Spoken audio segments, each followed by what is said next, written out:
On January 5th of this year, the Canadian Food Inspection Agency quietly established a double inspection standard for meat produced in Northern Alberta.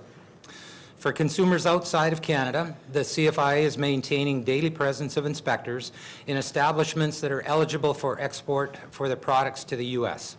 This is a U.S. Safety standard, and if we don't meet it, the border could close to Canadian meat products. For Canadian consumers, on the other hand, the CFIA has cut the standard of daily presence by 40% for plants producing for domestic markets. So instead of 5 days a week, CFIA inspectors are only present in those plants 3 days a week.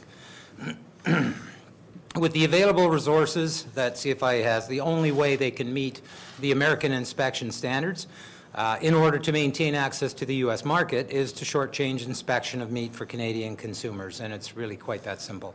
Okay, well, the reason we're here and why this is somewhat unique, both the reports that came out of the maple leaf crisis from Sheila Wetherill and the government's own investigation, and then the report that came out of Brooks. So in fact there were three. The government agreed to implement all the recommendations, and they did that very publicly. And what this represents is a major rollback of those commitments that they publicly made both to Parliament and to Canadians. And they're doing it quietly. They're not telling people about it. There's no public debate. There isn't even an industry debate about what's going on.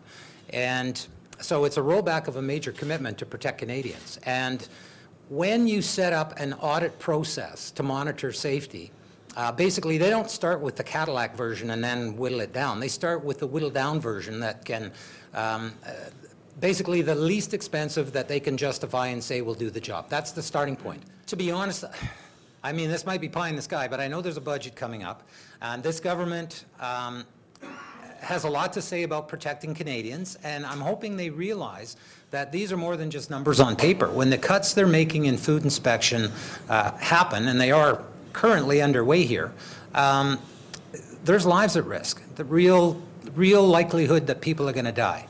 And I'm just hoping they wake up to that, because this is serious stuff.